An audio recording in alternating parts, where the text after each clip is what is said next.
We have an endpoint and network product that detects breaches and intrusions. We also have a service deploying that investigates breaches and does forensic response when bad things happen. Oh, now that's a good one. I think we interviewed you guys last year, and I was intrigued by this. Mm-hmm. A lot of people find what happened, says here's the list, here's what's going on, and the companies block them. But then the follow-up, the investigation. Yes, exactly right. Because a lot of companies, I find they're not interested in a criminal prosecution, not interested in, they just want the thing stopped. Tell us how the investigative part works, who are your clients that want that type of service? Largely we work with big enterprises. Probably the most interesting case we did was the DNC last year. We had a piece of that investigation, fabulous. Right? Okay. Which is a very forensically peculiar thing to work on, yeah. Right? Because of all the different elements, and we're still talking about it here a year later. Right. Yeah.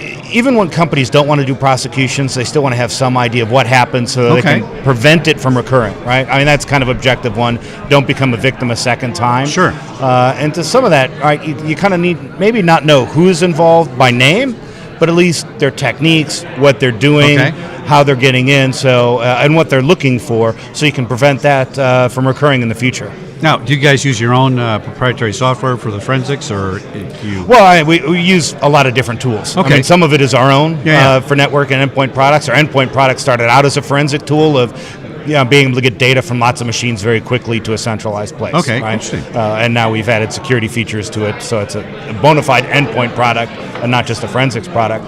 But you lose a variety of tools depending on what particular class of information you want to get. Do you operate as an outsourced provider? So, for example, if you have a smaller client and they simply don't have the resources and or capabilities, can you provide them with real-time incident reporting and status of the investigation? For smaller people, we work with managed service providers who do that directly. Typically, they wouldn't necessarily hire us to do an investigation, but we have relationships with a handful of managed service, or MSSPs, basically, that would be that interface, because usually those kind of companies want more than just our tool set. They need other capability to run a SOC and do other things, which is why we would partner with other companies to provide that. Excellent. Are you able to disclose with which companies you work on that front? To be honest, I don't interface with many of the partners working on the intelligence team, and I'm not entirely sure I can disclose either, but I don't know many of them off the top of my head. There's one I can think of in Poland because I've dealt with them personally, but the ones in the U.S., not off the top of my head, no. Right, that's fine. Okay, ahead. What distinguishes you from somebody in a similar market, another competitor? Well, certainly a lot of what we focus on is integrating all of our stuff, right? You'll go to the floor here at Black Hat. There are network tools, there are endpoint tools that are very good in the one specific thing that they do, right? We try to bring that all into one single interface so that what you see on the network is enriched by what's happening on the host. So, intrusion detection systems, hey, somebody's launching this attack.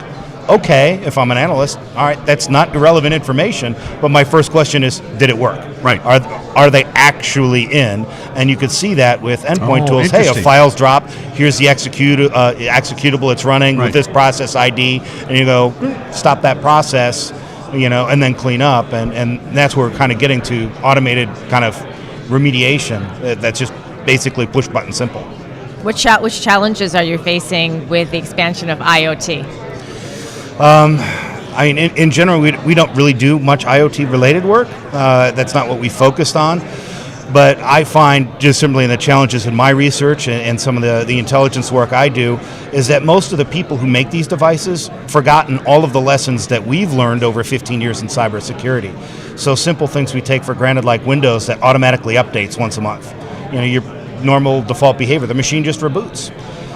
We don't have that with IoT devices because consumers will just take off the shrink wrap, plug it in, and then use the toaster or refrigerator or whatever the IoT device is. They're never going to log in and update it. The devices have to update themselves, but the people who make this don't have those decades of experience. They make toasters or refrigerators or whatever and say, hey, let's add this stuff on top of it, and don't have the benefit of that experience. And all of those lessons have been lost, and we see some of that with WannaCry and NotPetya, the Mirai botnet before that, some of these things that we wouldn't see in other circumstances following best practices we were talking about in the 90s.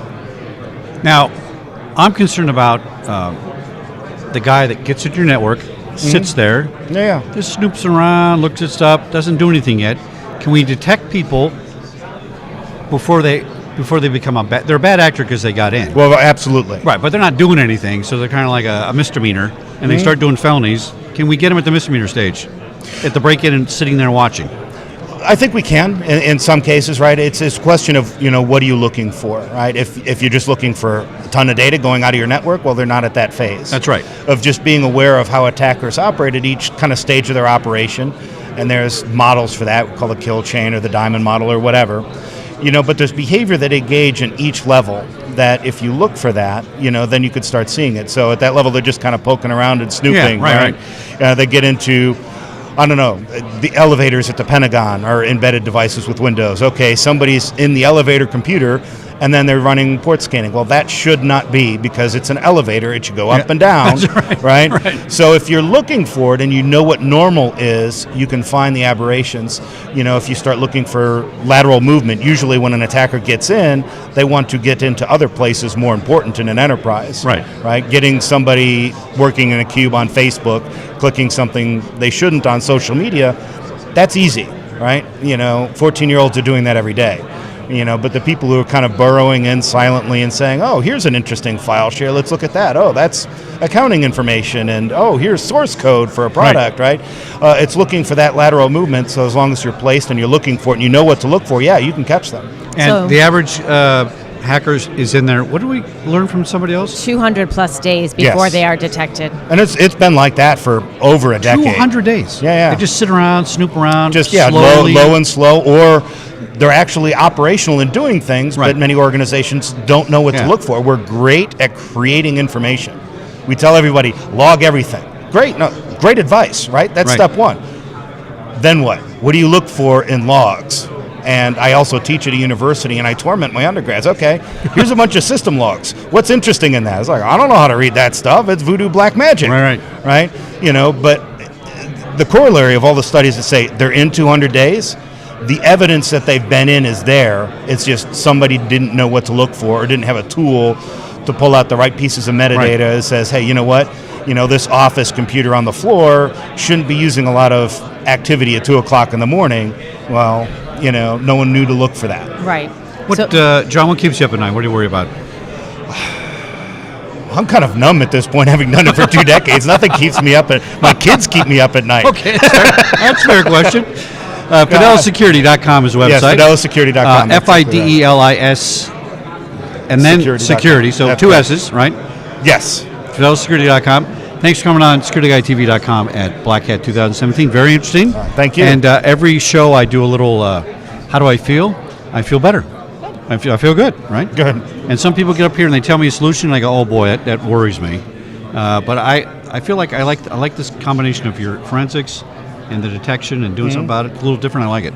Good product. Thanks, my friend. Thank you. All right, stand by for the next show in about 5 minutes here on Security Guy TV, live from Black Hat 2017.